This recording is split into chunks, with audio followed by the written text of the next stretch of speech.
Welcome to Cooking with the Wombat. Today we are going to make a savory summer cocktail invented by yours truly, Wombat Tomato-tini, and you're really going to like it. Alright, so when you're going to make tomato-tinis, the first thing you need is tomatoes. Unfortunately, we are lousy with tomatoes here at the burrow because we have a victory garden. So we're going to pick a couple of tomatoes. Here's a nice looking one right here. And let me find another one that looks good, ready for picking. That one looks pretty good.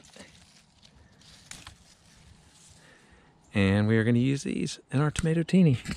So we start with some fresh tomatoes, and we're going to slice them in half. And what we're going to do is we're going to grate these tomatoes right over. Look at that beautiful tomato. It's July. We're going to grate it right over a strainer. And what that'll do is that'll get all the juice and all the tasty part of the tomato out of the tomato. And then the strainer will catch the pulp and everything else. And all that juice is going to drain through into the bowl. It takes a little while. It's got to sit for a few minutes to let it kind of drain through. And we got this guy right here. I'm going to do about 3 tomatoes here today. That'll probably be enough for us. You need to hurry it along a little bit. You can find a soft spoon, kind of mushing around in there. But you can see that tomato juice is kind of draining out the bottom.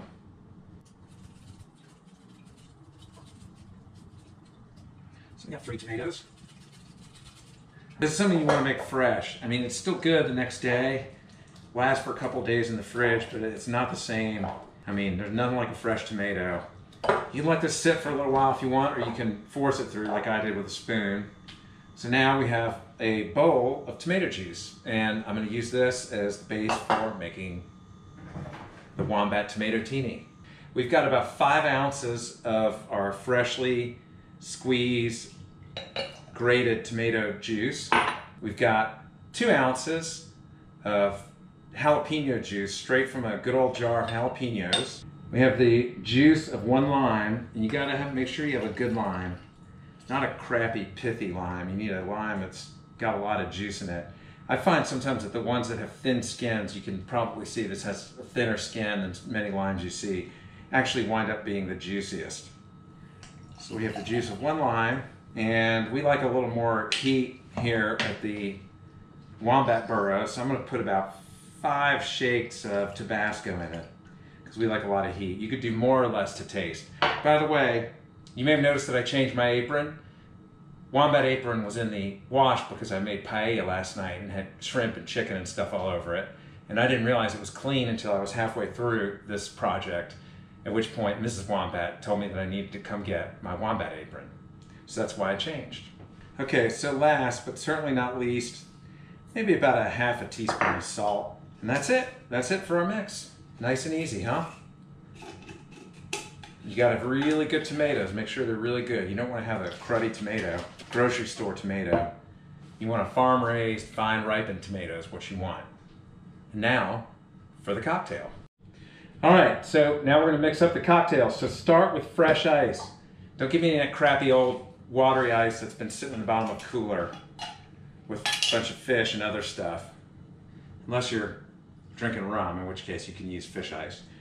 I'm going to do about a 50-50 mix of our tomato-tini mix, Wombat style, and vodka. Oop, I need to make a double though, because Mrs. Wombat would like Wombat tomato-tini. So I got 4 ounces of vodka, minus what I spilled, and 4 ounces of tomato, or mix. Now we put our lid on and we vigorously agitate.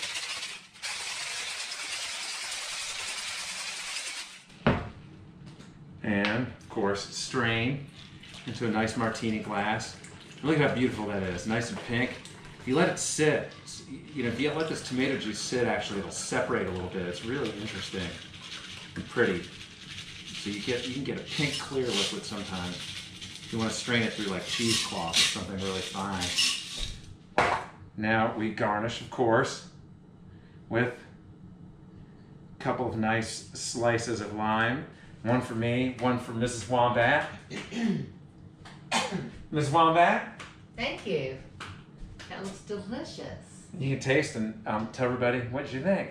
Here, let's go cheers.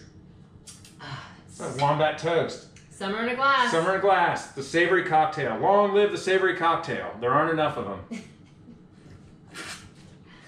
them. And this is a good one. Try it. You like it. Not for the kids though, okay? Only for grown-ups. Tasty. One thing I forgot to mention, another accessory that goes very nicely with this, or perhaps I should say a garnish, is a nice olive. Maybe a jalapeno olive, maybe a simple Spanish olive with a green pimento in the middle, but it goes really nicely with this. Bottoms up.